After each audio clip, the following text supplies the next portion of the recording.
One of the most common things that men in general, and there are some women, is knives. I don't know what it is, but they attract us, is what they do. Now, these are a few of what I own. I try to buy as limited amount of knives as possible, but every now and then one catches my eye and I'm like, oh, I got to have it. And it's kind of scary. But let me move some out of the center here and I'll bring them in and I'll talk about them as I go here. Now, in the old days, the very first knives I bought were these two. Okay, this one is an Etsy. Okay, very, very important if you look at it. This one is some knockoff. Okay. Now, if you notice, my knives all have something in general. They don't have a serrated edge at all. None of them do. I find it serrated edges just a pain in the ass to sharpen. You'll also notice they have this round bevel at the end, nice and round. See it there? That is very important.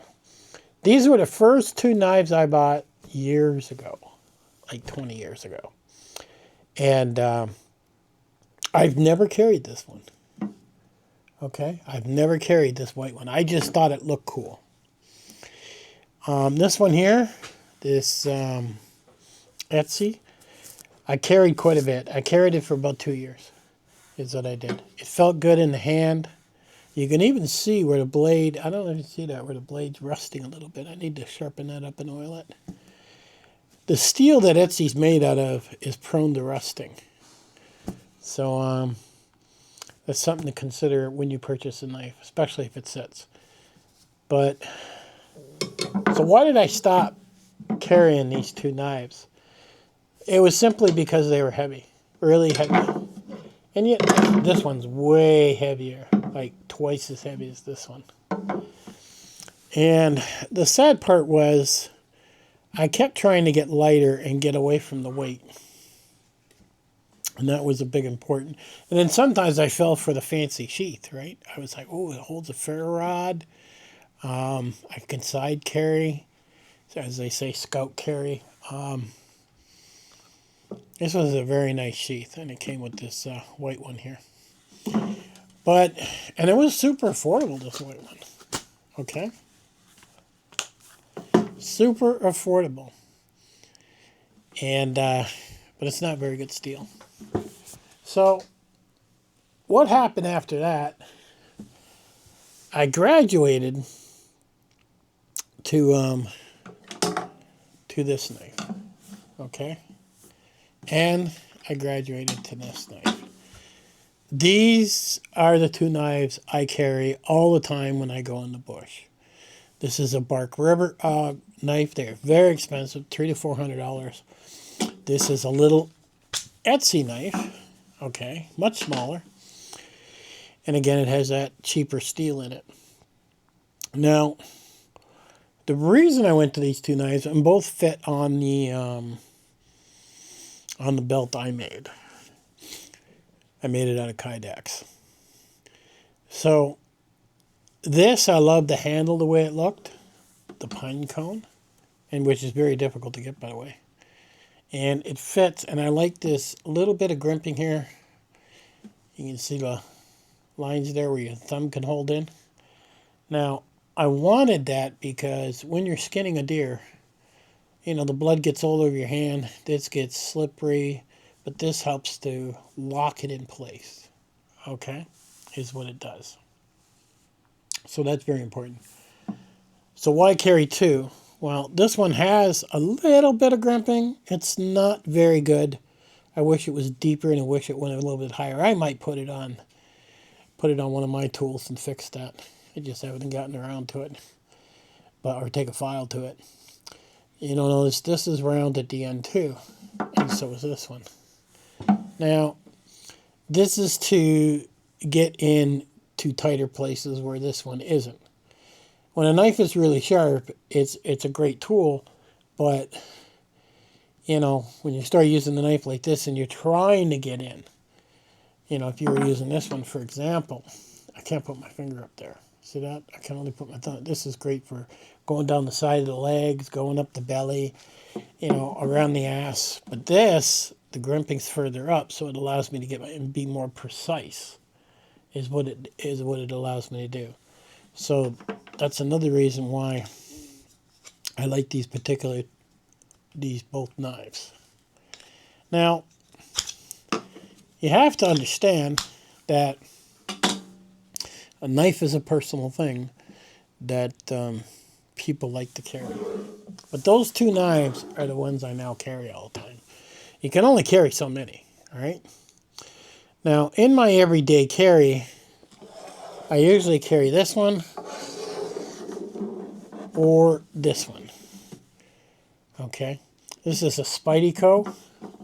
This is a very expensive knife. I need to clean it up. I use it so much. But this one runs about $300 or $400 also because of the carbon fiber. It also bites. I mean, the way it was designed, when you put your hands around it, it kind of cuts into your skin, which I really like because I know it's there. Here's another one I like. Okay, this is a brand name too. You'll see the butterfly up there. This is also a brand name. It's a Benchmade. These are not cheap knives, but these are knives I carry in my everyday carry. Is what I carry. And I have some fancy lanyards put on the ends, if you see. I get the little eyeball there, which is kind of cool. But these are my everyday carries. And one I carry in my pocket, the other one sits in my truck, is what it does. So as you can see, I graduated from cheaper knives into more expensive knives. I started buying more expensive knives because I started learning about steel and the different types of steel. Like, for example, this is more tricky to sharpen. It's not something that's super easy to sharpen, the Bark River knives. Now, you can send them in, and they'll sharpen them for you, and you're kind of stepping down when you sharpen them, is the way they are. It did take some practice to learn how to sharpen this one, especially by hand.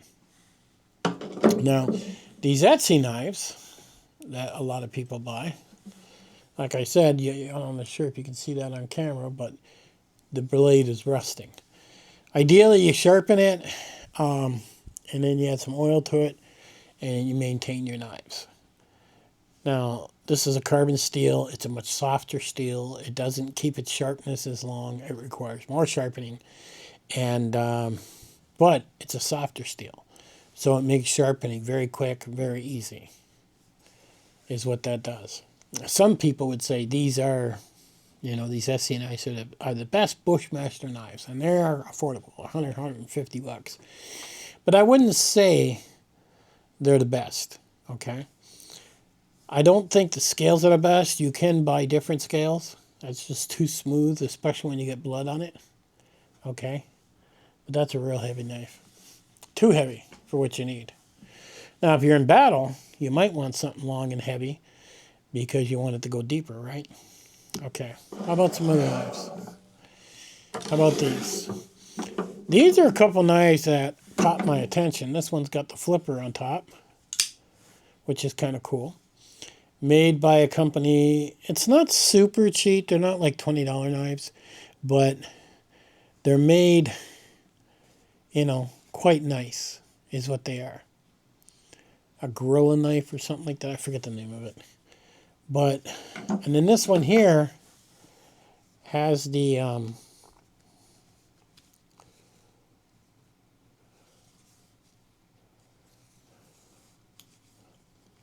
this one here, the way this one opens, you have to push this down. It's like a spring inside there, okay?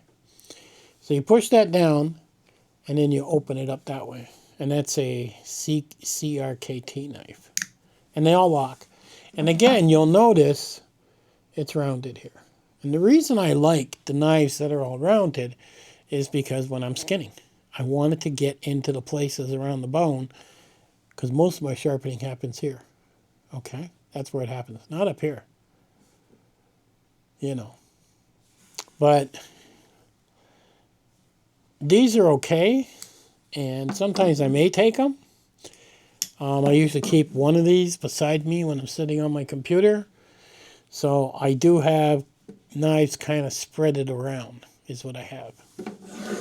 Now, how about this one? Nice case, beautiful case. Okay. Can't go wrong with this case. And this is a buck. You know, it's got a pocket clip where you can carry inside the waistband. Okay. Back in the days when I started learning how to sharpen, you can see how I messed up. I used this one as practice, so I can see where I made a lot of mistakes, which I didn't care about making them with this knife. This is not a bad knife. I don't use it anymore. It literally sits on the shelf. Nothing more. You know. Someday, if I find somebody that needs a knife or whatever, and it looks like they deserve it, I might just give them that. This one I bought, and this one, I bought it because of this. Okay. I can pull this out, shove it inside my pants or on my belt, and boom, I've got a knife. Now, this is a cheaper steel. It's a cheaper knife. I did not spend a lot of money for it. But it's funny, it's cheaper, and I wish it would have been done in a better steel. Because you notice I got the round edge that I like, so that's nice. The handle is really nice. You see the top here? And it's got edges, so if this gets covered in blood, my finger is going to stay there. You see that? Now at the top, I got the jimping, I don't know, whatever you call it. My finger goes there, so it prevents it from slipping. This is a really nice skinning knife, is what this is. I would have preferred the design of this knife with this steel.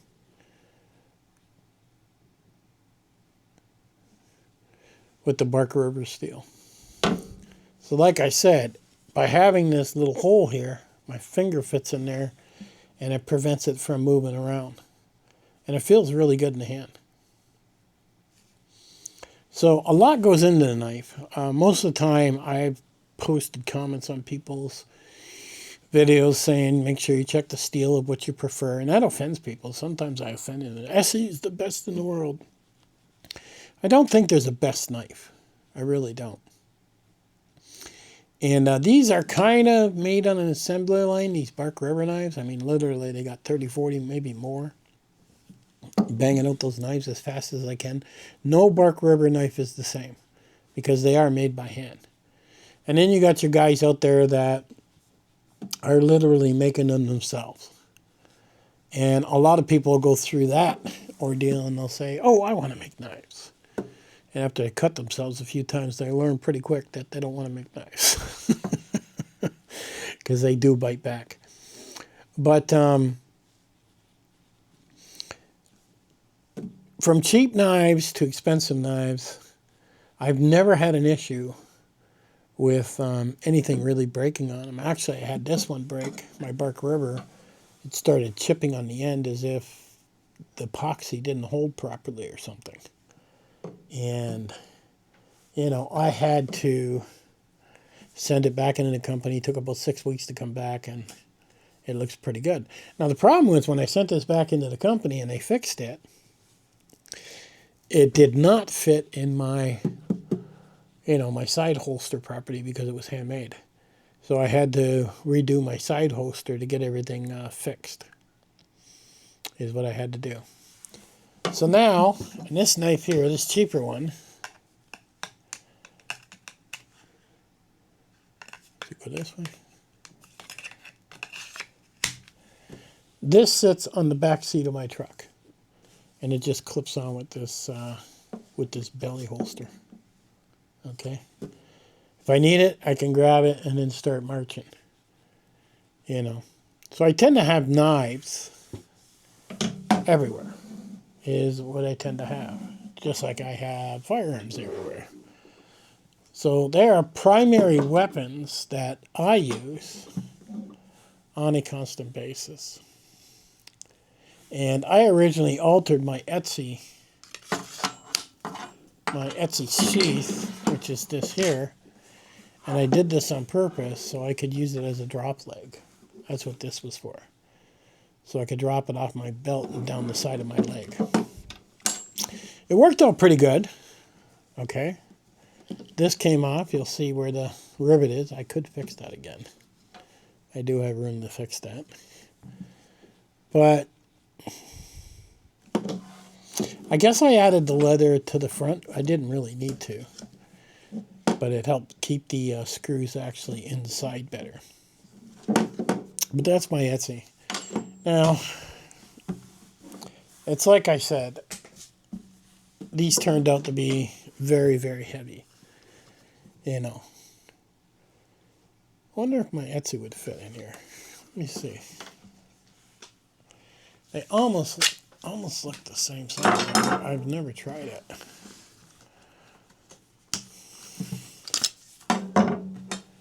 So let's see, will that go in? It does. Almost. Oh, wait a minute, push it down a little bit. Oh, it does. I keep hitting the camera, sorry guys. This sheet does fit the Etsy.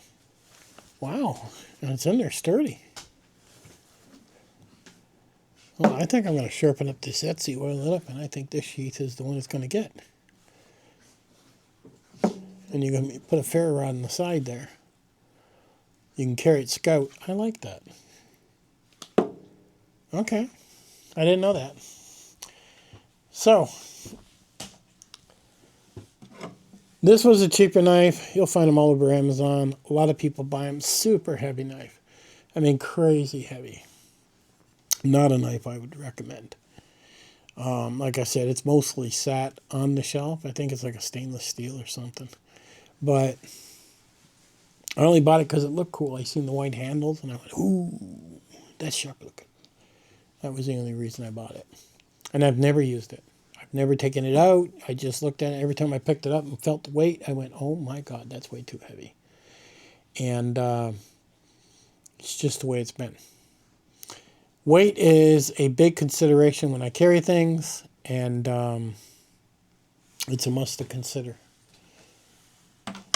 I might start using this big SC a little bit more simply because that leather case fits it really nice. And the leather case came with this knife. So maybe if you buy that big Etsy and you find the leather case to the Explorer, you'll know it fits. And it pretty much carries everything. But I mainly carry my Bark River knife. I carry my tiny Etsy knife on my side, and those are the two that I carry all the time. That's it, 2 knives. A lot of people will carry more than that. I don't. I really don't. So, I could carry 2 Etsys. Maybe if you ran the smaller one. Let me see. I don't know. Because that would go against your belt. Like if this wasn't in the way.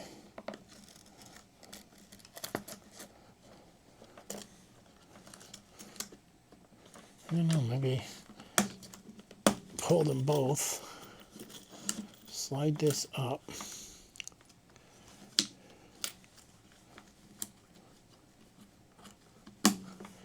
Go on the end one. It won't reach. Yeah. I don't think you're going to, unless you put a, maybe over here a bolt in it or something to hold that on, then maybe it will. But that's different.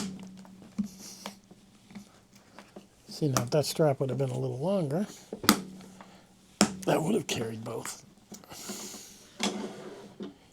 So, You'll notice all my knives have that round edge. You know, they don't have any of that jagged razory stuff or anything like that. Anytime I look at a knife, I'm looking at, can it be used for skinning? I know it's going to skin, you know, trees or carve or whatever I need it to do.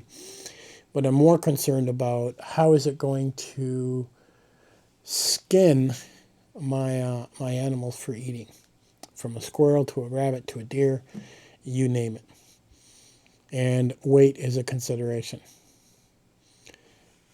So some things to consider when you buy a knife, and you'll notice when you bought in a few of them that you start to get a preference. You start to go, well, you know, I didn't like that straight tonto look, or, you know, and you notice I don't own any of those whatsoever. They all have that round type of edge. You'll start gravitating toward particular knives that do certain things.